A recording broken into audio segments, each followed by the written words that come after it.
Hello everyone. Back again with film recaps. In this video, I'm going to recap one of the psychological thriller films from 2019, titled The Intruder. Before we get to the storyline, I'd like to wish everyone a happy and great day. Without further ado, let's get straight to the storyline. The movie opens with a speeding car, where two friends, Scott and Mike, are seated inside. A worried Scott scolds Mike for overspeeding, but the latter inadvertently says there's a surprise party waiting for Scott. Realizing he ruined the surprise, Mike requests Scott to at least act surprised when they walk in. Soon, they enter Scott's apartment, where he pretends to be surprised to see his wife, Annie, and their friends gathered to celebrate. Scott wonders how Annie organized the party so quickly, since he only closed the deal an hour ago. Mike then raises a toast to Scott, and honors him as their company's top earner. After the party, Scott asks Annie about the dream she had of buying a house in Napa Valley. He asks if she still wants that, to which she responds positively. The next day, the couple goes to see a house they're interested in, which is located in a remote area in the woods. But when they arrive, they don't see anyone around, and Annie mentions that she heard someone in the back. They begin exploring the property. But then, this is incredible. The couple is shocked to see this, but the man claims there's a bounty on these deer. He then introduces himself as the owner of the house, Charlie. Next, Charlie takes them to the house, and reveals that he and his wife raised two kids here. Unfortunately, his wife died from cancer 2 years ago. He shares that his great-great-grandfather built the house in 1905, and it's the only place he's ever lived. Charlie also mentions that after selling the house, he plans to move to Florida to be with his daughter, Cassidy. Annie seems impressed by the place, and Charlie also shows a keen interest in her. After the house tour, Scott inquires about the price, which Charlie reveals to be $3.5 million. But Scott believes it is too expensive, and decides to leave with his wife. Moments later, Charlie approaches them again, offering to throw in some furniture, and even reduce the price to $3.3 million. He claims to be very particular about his buyers, and wants the couple to have the house. However, Scott responds that they have more places to visit and will inform him of their decision later. On the way home, Annie keeps coaxing Scott to buy the house since she loves it. Scott isn't too thrilled, as the house is old, and needs a lot of work. But Annie persists, claiming that she's willing to put in the effort, and wants to raise their children there. In the end, Scott agrees to make his wife happy. In the next scene, we see the couple has finally purchased the home and is moving in. Charlie is also there, looking slightly emotional, since he has spent his entire life in the house. He hands over the keys to the couple, and drives away from the property, while Annie feels sorry for the old man. In the evening, the couple invites Mike and his wife over for a housewarming dinner. After the meal, Mike steps outside to smoke in the garden, and begins to relieve himself there, when he suddenly hears footsteps behind him. This spooks him slightly, so he throws his cigarette on the ground and heads back inside. The next morning, as Mike and his wife prepare to leave, Mike notices a cigarette burn on his car seat. Scott accuses him of doing it, but Mike is upset and claims he never smokes in his car. Days later, while at work, Scott receives a phone call from Annie with surprising news. It turns out Charlie has suddenly reappeared, and is mowing their lawn. The couple is confused, but Annie says she'll talk to him. She then asks Charlie what he's doing here since he was supposed to be in Florida. Charlie explains that his trip has been delayed, and he's currently staying at a local hotel. And the reason he came to the house is to give her a list of local phone numbers, such as plumbers and electricians. When Scott returns home later, Annie informs him about how Charlie helped with their garden. She also reveals that she invited him to their Thanksgiving dinner out of gratitude. This annoys Scott, but Annie argues that she felt bad for Charlie, since he doesn't have any family nearby. The scene then cuts to Thanksgiving, where the couple is busy preparing the table for dinner. Soon enough, Charlie shows up with a pie, and compliments how lively the home looks now. However, his mood suddenly shifts when he notices that his family tapestry in the living room has been replaced with a painting. He does his best to suppress his anger, and doesn't say anything bad.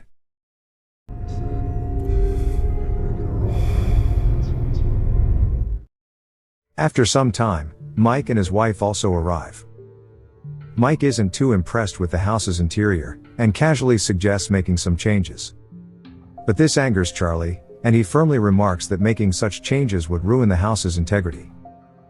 He is so furious with Mike that he grabs the wine bottle and strikes him in the head. But it turns out to be only his angry imagination. Later, Mike steps outside to smoke, and Charlie also follows him. Here Mike asks if Charlie has truly let go of the place, since he heard Charlie came over to mow the lawn. The old man openly reveals that he still keeps an eye on the house, and drives by from time to time. He also mentions that he hunts in the woods here.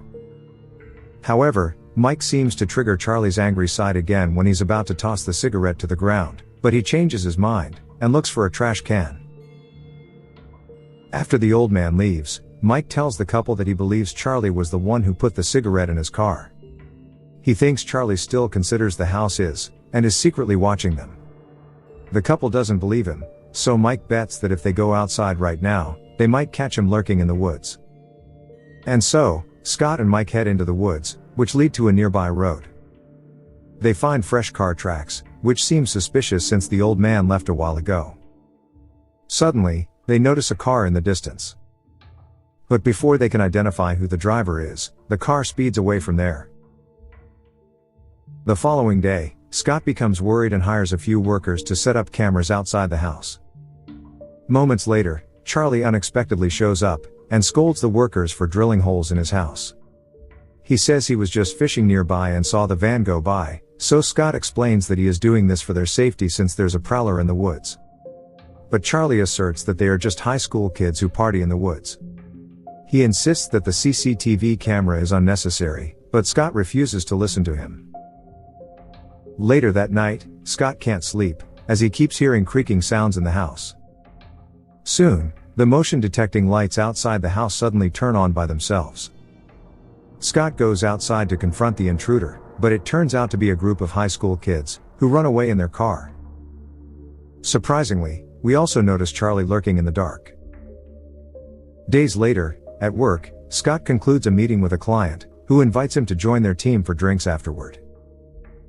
Meanwhile, Annie is decorating for Christmas, when Charlie unexpectedly shows up at the house with a bottle of wine.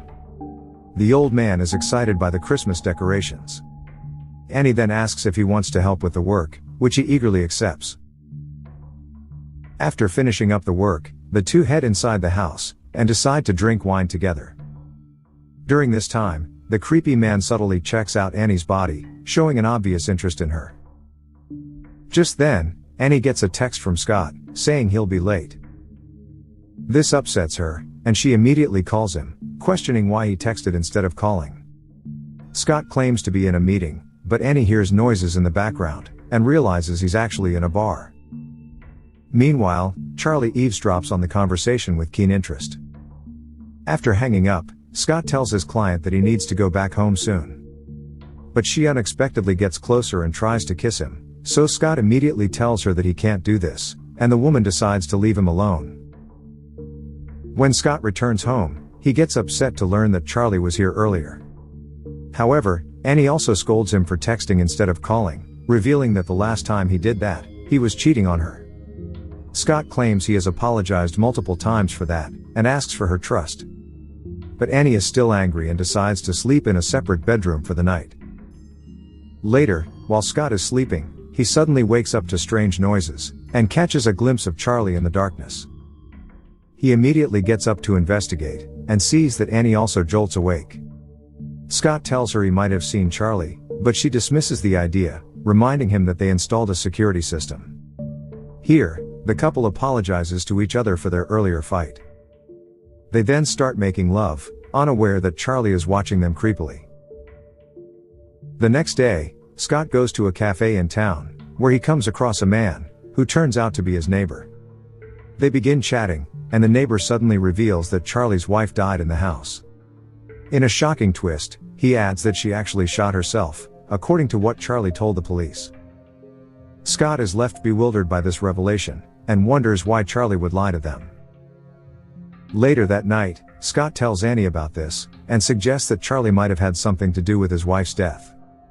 However, she once again dismisses the idea, and doesn't believe he could be a murderer. Afterward, on their way back from dinner, the couple passes by the hotel where Charlie claimed to be staying. They head inside, and find him sitting at the hotel bar, drinking. Scott, who is clearly drunk, begins rudely questioning Charlie about why he hasn't moved to Florida yet. He then bluntly tells the old man that he is no longer welcome in their house. Upon hearing this, Charlie looks furious, but doesn't say anything, while the nice Annie takes her husband away from there. The next morning, Scott wakes up early and goes for a morning jog. But then all of a sudden,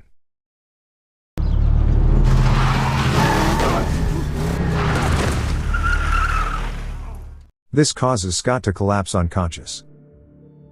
In the next scene, the doctor informs Annie that Scott is fine and hasn't suffered any major injuries. However, the test results are not complete yet, so he needs to stay overnight for observation. Upon hearing this, Scott urges Annie to go home, assuring her that he'll be fine alone. After she leaves, Scott calls Mike, and tells him that he thinks Charlie was the one who hit him. He believes the old man is obsessed with the house, and is now fixated on Annie. Scott thus asks Mike to approach their office IT guy, Brian, and dig up everything he can about Charlie. Meanwhile, at home, Annie is soaking in the bathtub, when she hears someone slamming the door. She heads downstairs and finds Charlie outside the door, carrying a pizza. He says he heard about Scott's accident, and brought food in case she was hungry. Charlie mentions that it reminded him of the time when his wife was in the hospital battling cancer. He then turns to leave, but Annie feels bad for him and invites him to eat together. Returning to Scott, he is visited by Mike, who has uncovered the truth about Charlie. It turns out that Charlie's construction company has gone bankrupt, he's facing multiple lawsuits, and is drowning in debt. As a result, he was forced to sell the house he loved.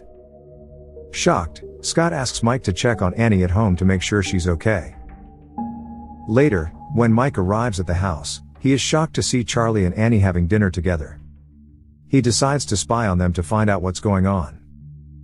But unfortunately, Charlie notices him through the window. Charlie then informs Annie that there are some kids spying on them, and he will go deal with them.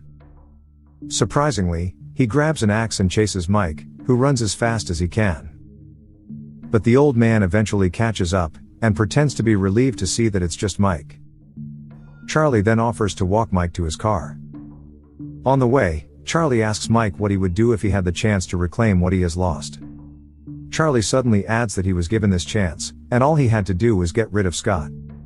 But before Mike can react to this, What the?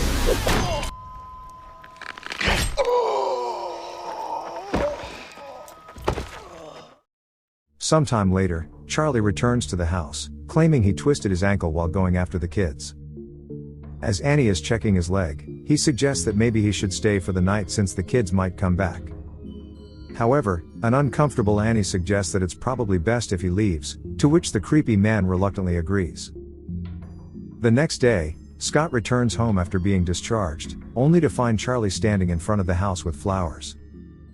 This infuriates Scott, so he informs the old man that he knows about his bankruptcy and multiple offenses. He orders Charlie to leave and never come near their property again. Hearing this, the old man remains silent, and quietly walks away from there.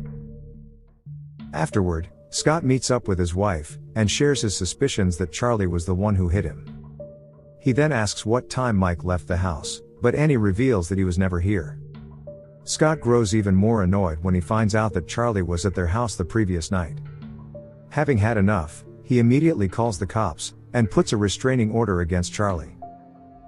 He then tries calling Mike multiple times, but there is no response. The next day, at work, Scott asks Brian if he was able to find out anything more about Charlie. Brian reveals that he managed to track down the phone number of Charlie's daughter, who surprisingly changed her name from Cassidy to Vanessa 2 years ago. Scott then heads for home, and decides to call Cassidy on the way. But upon hearing her old name, the woman becomes terrified and abruptly hangs up the call. Meanwhile at home, Annie returns from the grocery store. And then this happens. Hey, What are you doing? just wanted to see you alone. She is startled by Charlie, who suddenly tells her that she might have heard some bad things about him, but they are all lies. He adds that everything he plans to do moving forward will be for their future together. Scared, Annie politely asks him to leave for now. Afterward, she locks all the doors, but soon hears creaking noises coming from a linen closet. She goes to check it, but ends up slipping and falling into the basement. Even worse, she discovers that Charlie has been living there the entire time. There's a bed, and even a washing machine. Annie then walks down a dark hallway, and eventually finds an exit door leading outside. Unfortunately, Charlie notices her peeping out from the door, so Annie has no choice but to return to the basement. As if that wasn't enough, she comes across a freezer where Mike's body is kept. The horrified woman manages to make her way back upstairs, and reaches her phone. However, Charlie catches up with her. He tries to assault her, and despite Annie fighting back fiercely, Charlie eventually knocks her unconscious. Elsewhere, Scott is driving home when Cassidy calls him, and reveals that her father is a pathological liar from whom she has been hiding. To add, Charlie killed his own wife, because she wanted to divorce him and take the house. Cassidy asserts that the house means everything to Charlie, and he will kill anyone who gets in his way. Upon hearing this, Scott is terrified, and he immediately calls his wife to warn her, but it's too late. Meanwhile, Charlie takes the unconscious Annie to bed and begins acting like a creepy old nerd. But she soon regains consciousness and starts fighting with him again. Just then, Scott returns home, and is shocked to see the house in complete disarray. He calls out for his wife, but Charlie quickly gags Annie, and ties her up before leaving the room. Next, Scott grabs a knife and goes upstairs. Suddenly, Charlie sneaks up behind him, and launches an attack. The two engage in a brutal fight, but the old man turns out to be strong despite his age. He ends up throwing Charlie downstairs, and knocking him out. Meanwhile, Annie manages to break free from her restraints, and when Charlie returns, he finds the door locked. The old man eventually breaks in, only to be confronted by Annie. But the attack barely phases Charlie, who effortlessly overpowers her, while expressing how much he loves her. Scott also regains consciousness during this time, and rushes to his wife's aid. Just when all hope seems to be lost, Scott shows up and fights the old man. Charlie once again gains the upper hand, and brutally beats up Scott. But this time, Annie stabs Charlie in the back and manages to injure him badly. The old man staggers toward the basement, while Annie reveals to Scott that Mike is dead, and that Charlie had been living in their basement all this time. Following this, the couple decides to run away from the house, but Charlie returns with a gun and begins shooting randomly, forcing them to retreat into a room. He shoots out all the lights, plunging the house into complete darkness. The psycho wants the couple to get out of the house, and then starts shooting at each door one by one, trying to find the couple. But just when it seems like he's about to find them,